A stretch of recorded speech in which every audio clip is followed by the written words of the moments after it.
Welcome back to my YouTube channel. Today's video is a little bit different. Today's video is a discussion topic. So I'm gonna have a discussion today about sickle cell anemia. This is an illness that's not very well known with other people. It's an illness that people don't have a lot of knowledge of. They probably don't know what it is. And I have lived with sickle cell all my life. I have experience with it. So I just thought I would share my knowledge and my experience as well as some research just to have a conversation about, what sickle cell is, what does it entail, and to also just have a conversation with people out there who also have experience with sickle cell anemia. I first wanted to start off this video by just talking about my personal experience. How I would define sickle cell anemia is if I'm talking to someone, I'll explain it to them like this. I would say normal red blood cells will look like this, right? But when you have sickle cell, the red blood cells tend to look like this. So it's sickled, just like a boomerang. As you can imagine, since it's abnormally shaped, when it flows through the blood, sometimes it can get stuck. And when it gets stuck, that causes lack of oxygen flow. And oxygen is really important because oxygen is in the red blood cells, so it's obviously very crucial. So when that gets stuck, that causes immense pain. So wherever it gets stuck is wherever you'll have pain. So usually I would have pain sometimes in my arms, sometimes in my legs. It can happen in the chest, in the back. It just really depends. So when this happens, this is what is described as a sickle cell crisis. So whenever I'm in pain, I would always let my family know, I'm having a crisis. And that's what that is. It's just immense pain. And usually when this happens, you really have to treat it with painkillers as soon as possible because it's a little bit of a time game. The longer you prolong tackling this pain with painkillers, the more the pain will spread throughout the body and the lack of oxygen you'll get as well. So it's very important to get on top of the pain as soon as possible.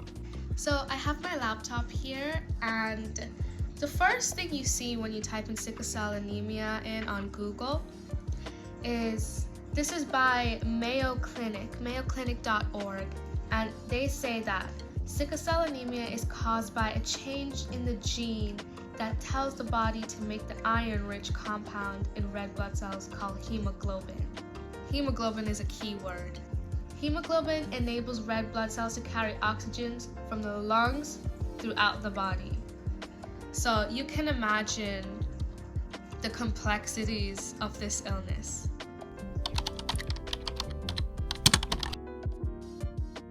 When you have sickle cell, you're anemic.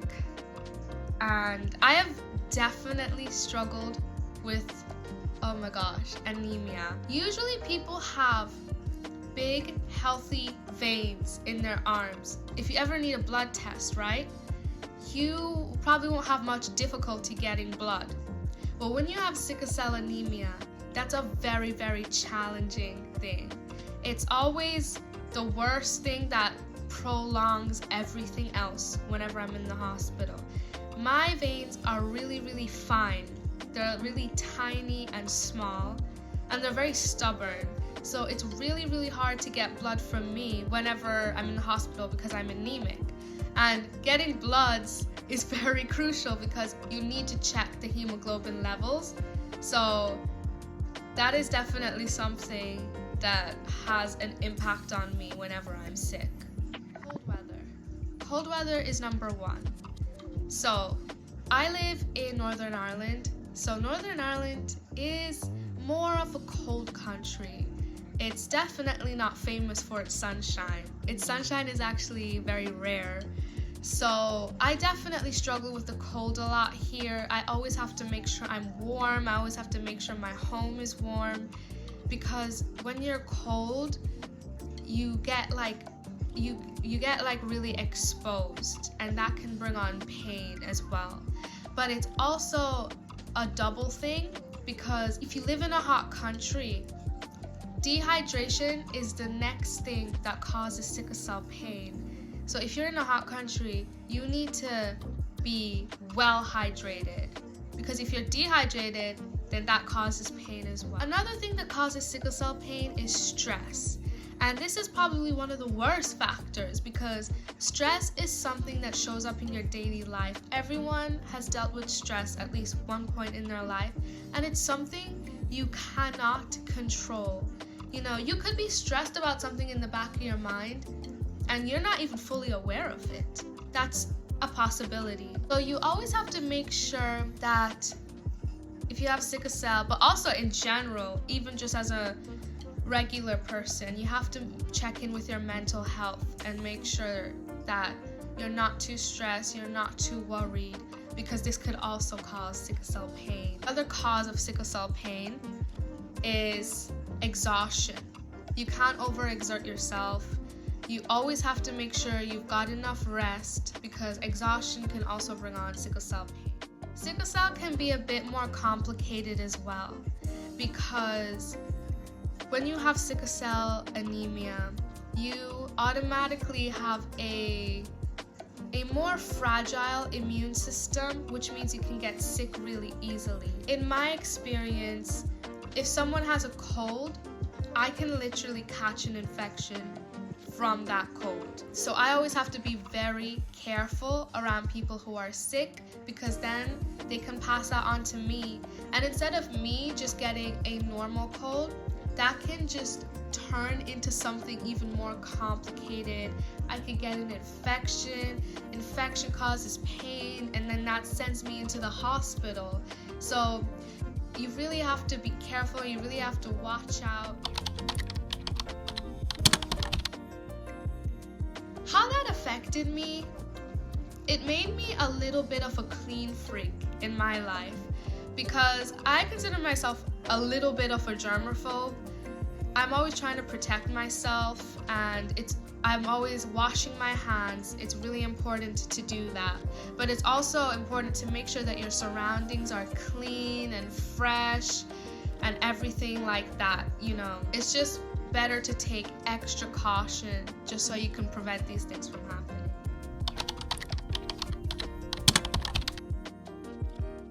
Sickle cell anemia is classified as a disability, but it's one of those invisible disabilities. Usually, in my personal experience, when I'm not sick, I'm pretty much normal. I can do loads of things. Obviously, I take extra caution and make sure I'm looking after myself, but when I'm not in pain, I'm fine to be active, to just like do normal things, of course. But when I'm in pain, that's when I become disabled, because depending on where the pain is, I probably cannot function as how I normally would. So if the pain is in my legs, sometimes that causes me to have to use wheelchairs or crutches because I can't walk. When the pain is in my hand, then I probably just can't use my hands. Like, I probably wouldn't be able to hold anything for a long period of time. I can't write. I wouldn't be able to type. I just have to wait till the pain goes away and it goes back to normal. So these things definitely affect your life. So it is classified as a disability. So I'll give you a little bit of a backstory. So I'm not sure if I mentioned it before, but I was diagnosed with sickle cell anemia when I was 10 months old. When I was a baby, I used to cry a lot. I cried a lot. And at that time, my mom, she did not know what was wrong with me. She was just like, why is this child constantly crying? And she covered all the bases. She checked if I was hungry, if I needed a nappy change. She did all of that. And I would still cry, and she was so confused. And she would take me to the doctor, Because of course, if your baby won't stop crying, you take them to the doctor just to check, like, is my child okay? But the doctor would always send my mom away with antibiotics, and it just didn't do anything. Like, I would just continue these crying episodes all the way up until I was 10 months old. But one day, my mom had a friend who, she was just as confused as my mom, and she was just like, no, we need to carry this child to the hospital. We need to get an actual insight of what is going on, because she just keeps crying. When my mom took me to the doctor again, they did loads of tests on me. They had a long list of things that I could possibly have. And my mom, oh my gosh, bless her heart. My mom must have been so stressed at the time, because they said your child could have cancer, your child could have heart disease, but sickle cell was on that list. And no one even knew what sickle cell was back then, even less than they do now. More research is being done, which is a good thing, but back then it was just a bit of a gray area, to be honest. So they diagnosed me with sickle cell anemia, but this is where I just tell you how important the role of my mom in my life really is. Because ever since I was diagnosed, my mom did loads of research. I consider myself a healthy sickle cell patient because I am 20 years old. I'm about to be 21. I'm really excited. Well, kind of. I can tell you now that even though I get sick from time to time, I really do have a good quality of life, because I'm not necessarily that limited to doing the things that I love to do. And I think my mom made sure of that. She made sure that I was a healthy child, because she was always making me healthy foods, making sure I got all my nutritions. You know, she did loads of research. She always checked if I was okay. She always made sure I was warm and always made sure I stayed on top of my medication. Most sickle cell patients, even by this age, have either lost their spleen or they suffer with jaundice. And I don't suffer with those things, and I have not lost my spleen. So I think that I am doing really good and I'm doing really well by just making sure that I take care of myself. Sickle cell can be a really, really difficult thing to live with. I would always be afraid, and I would always be just anxious of things happening to me. You know, it's not nice being sick. You never know what's around the corner. And I think that just made me a really cautious person, where I just have to double check everything.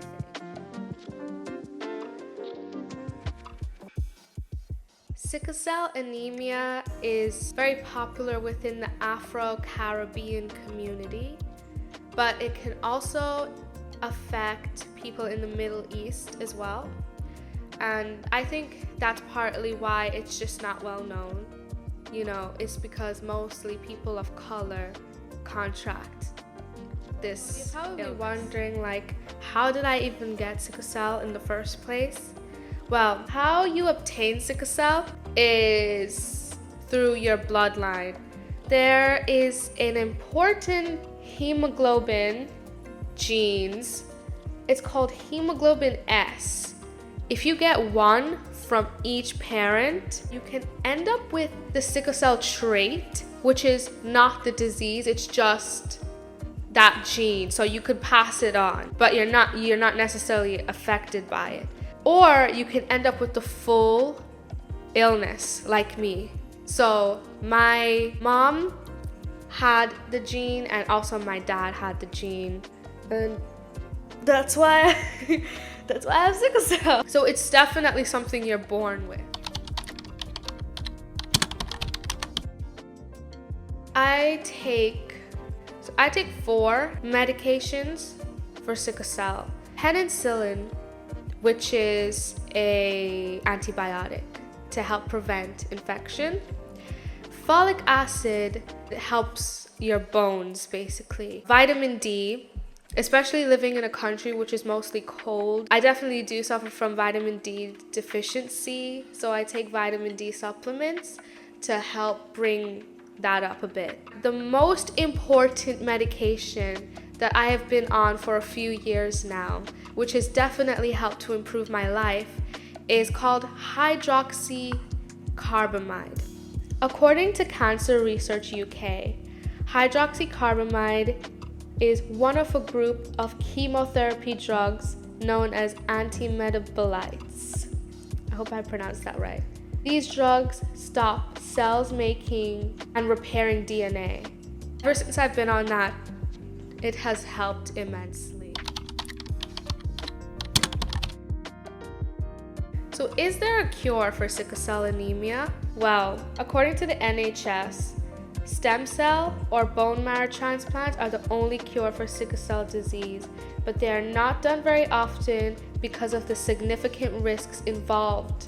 Stem cells are special cells produced by bone marrow, a spongy tissue found in the center of some bones, and they can turn into different types of blood cells. Even though there technically is a cure, it is still very risky because it's not often done.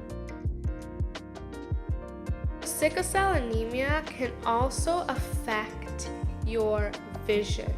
If you have sickle cell anemia, you can develop vision problems, which is why I wear glasses. You know, at one point in my life, I thought that I had blurry vision simply because I just watched way too much TV. To be honest, I used to blame myself. I used to be like, oh my gosh, if I didn't sit too close to the TV, then I wouldn't be wearing glasses right now, because I watched a lot of cartoons as a child. But then when I was older, then I realized sickle cell actually gives you vision issues as well.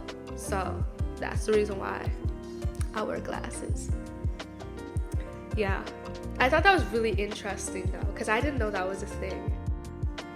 That's it for today's video. Let me know if you ever want any more sickle cell related content. I was thinking about doing some, health content. As a person living with sickle cell, it's good to have a healthy diet. And there are things that I have in my diet that also helps me to maintain a good immune system. So I thought it would be fun if I shared that as well on my channel.